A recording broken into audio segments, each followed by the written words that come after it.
Fascinating Frontiers, Episode 43. Hey everyone, thanks for joining me on Fascinating Frontiers. It's March 22nd, 2026, and I'm really glad you're here because we've got a nice mix of stories today that stretch from the surface of Mars all the way out to lonely moons orbiting distant gas giants. There's something genuinely satisfying about how these different corners of space exploration keep talking to each other. Let's start with something that feels very practical and very human. Researchers are digging into how Martian gravity is going to affect astronauts' skeletal muscles during long surface stays. Mortreux at the University of Rhode Island is leading an international team that's trying to map out exactly what happens to muscle tissue when it's living in roughly 38% of Earth's gravity for months at a time. What makes this study particularly interesting is that they're comparing three different environments side by side: normal Earth gravity, the near weightlessness astronauts experience on the International Space Station, and this intermediate partial gravity regime that Mars offers. Previous research has shown us that full microgravity causes pretty rapid muscle loss, especially in the legs and lower back, but we don't actually know yet whether 0.38 G will be enough to largely prevent that, or whether it will create its own unique pattern of atrophy that's different from both extremes. The team is looking at things like muscle fiber composition, how quickly muscles fatigue, and whether certain muscle groups are affected more than others.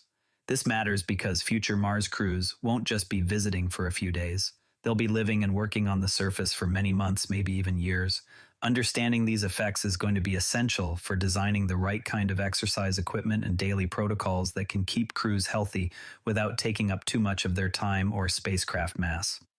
What really stands out to me is how this intermediate gravity might create a kind of Goldilocks problem for our physiology. Not enough gravity to fully protect us like on Earth, but enough that the countermeasures we've developed for the ISS might not translate perfectly. The lessons we learn here will almost certainly help us with long-duration lunar bases too, since the moon's gravity sits at about 1/6 of Earth's. It's the kind of careful, methodical work that doesn't always make headlines, but will probably determine whether long-term surface exploration is sustainable. While we're figuring out how to keep humans healthy on another planet, the International Space Station is still humming along in low Earth orbit, and today it got a fresh delivery. A Russian Progress cargo spacecraft lifted off aboard a Soyuz rocket, carrying essential supplies to the crew currently living up there. These Progress missions have become the quiet, reliable workhorses of the station's logistics. They don't get the same attention as crewed launches, but without them, the ISS simply couldn't keep operating at the pace it does. The spacecraft is packed with food, fuel, scientific equipment, and all the little day-to-day items that make life in orbit possible. What always impresses me is how these automated vehicles can rendezvous and dock with such incredible precision, often without any direct human control once they're in the final approach phase. If you're interested, there's live coverage available as it makes its way to the station over the next couple of days. It's a good reminder that even as we look toward the Moon and Mars, the work of maintaining our current outpost in space continues 24 hours a day, 7 days a week. Speaking of people who have flown to space, one of the most trailblazing shuttle commanders just got some well-deserved recognition. Eileen Collins recently sat down for an interview to talk about her new feature-length documentary called Spacewoman. The film celebrates her historic achievements as the first woman to pilot a space shuttle and later the first to command one. Listening to Collins reflect on her career is genuinely inspiring. She talks about the years of preparation, the moments when she had to prove herself in rooms where she was often the only woman, and the deep satisfaction of finally sitting in the commander's seat. Her story really drives home how much human spaceflight has changed in a relatively short time. When she first joined the astronaut corps, the idea of a woman commanding a shuttle still felt groundbreaking to many people. Now we have women commanding spacecraft, walking on the moon in future plans, and leading entire missions. It's progress worth celebrating, and I love that she's using this documentary to share that journey with a wider audience. That sense of building on the past feels especially relevant right now as we look toward our next steps on the moon. Nations that have signed the Artemis Accords are currently working together to develop clear guidelines for handling emergencies and preventing harmful interference during lunar operations. These discussions are happening because we're moving from an era where only a couple of countries sent the occasional robotic probe to the moon into a future where multiple nations and private companies will have crews and infrastructure operating on the lunar surface at the same time. The protocols they're hammering out cover everything from how to respond if a crew member gets injured far from their lander to to making sure one country's activities don't kick up dust that damages another country's solar panels or scientific instruments. It's the kind of detailed, sometimes tedious diplomatic work that rarely makes the front page but could prevent serious problems later. I find it encouraging that countries are sitting down to sort out these rules of the road now, while we're still in the relatively early stages of lunar exploration. Getting the coordination right on the moon will make everything that comes after it, including eventual Mars missions, much smoother. While nations are working together on the moon, scientists are exploring some fascinating possibilities much farther away. New modeling suggests that isolated exomoons experiencing strong tidal heating and wrapped in thick hydrogen-rich atmospheres could maintain habitable surface conditions for billions of years. These are worlds that aren't orbiting close to their parent stars in the traditional habitable zone. Instead, they're moon-circling gas giants getting their warmth from gravitational flexing rather than direct sunlight. The idea builds on something we already see right here in our own solar system.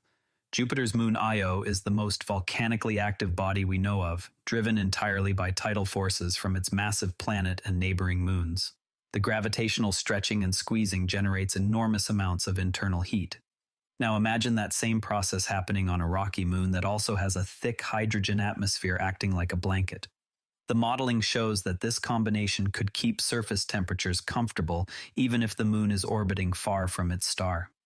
Here's what I find especially compelling about this research. Tidal heating works through a rhythmic gravitational dance.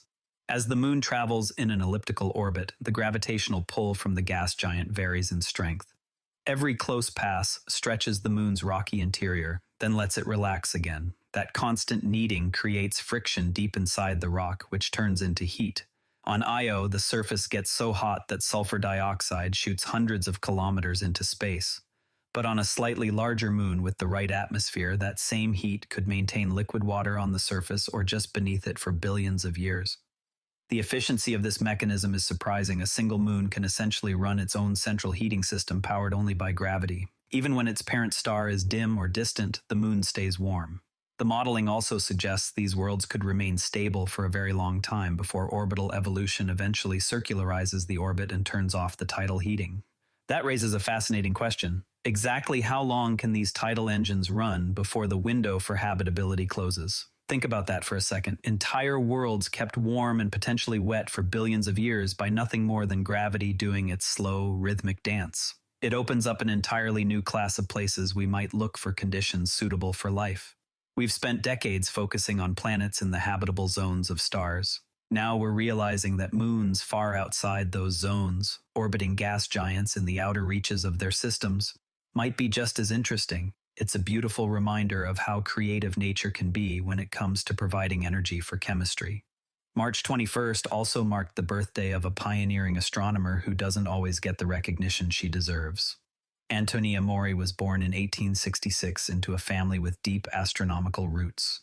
Her grandfather had photographed the moon in the early days of astrophotography, and other relatives created landmark images of the night sky.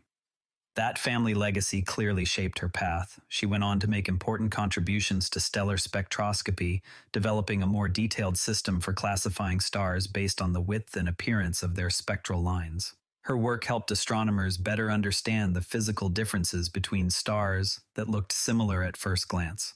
It's wonderful to see these connections across generations in astronomy, where one person's curiosity and careful observation lays groundwork that others will build upon decades later. Maury's story feels especially meaningful during a week when we're also celebrating the Messier Marathon. March 21st offered ideal conditions for the annual Messier Marathon, that wonderful tradition where amateur astronomers try to spot all 110 objects in Charles Messier's famous catalog in a single night. This year, the event coincided beautifully with the moon passing close to Venus on the vernal equinox, creating a spectacular sight for anyone who was out with a telescope or even a pair of binoculars. These community events always remind me how accessible astronomy can be.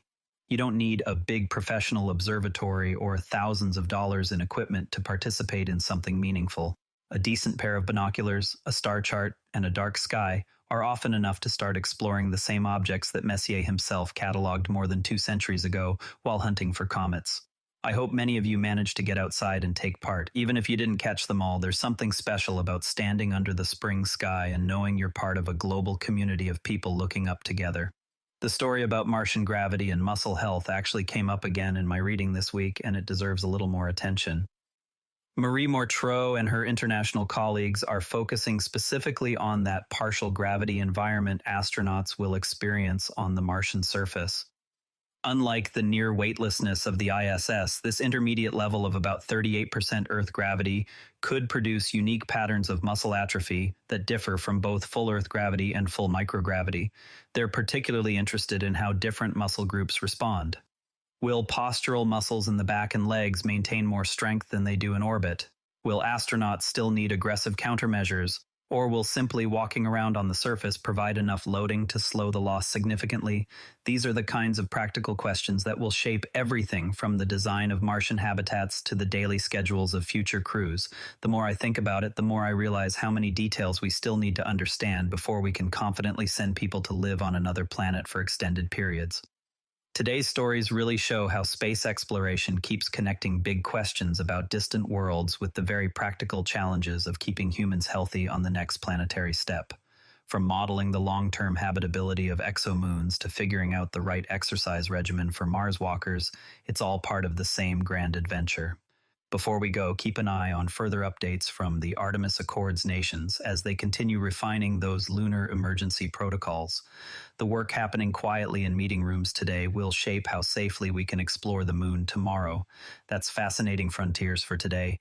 If you enjoyed the episode, a rating or review on Apple Podcasts or Spotify really does help new listeners find the show. I'm Patrick in Vancouver. Thanks for exploring the cosmos with me, and I'll see you next time. This podcast is curated by Patrick, but generated using AI voice synthesis of my voice using ElevenLabs. The primary reason to do this is I unfortunately don't have the time to be consistent with generating all the content and wanted to focus on creating consistent and regular episodes for all the themes that I enjoy, and I hope others do as well.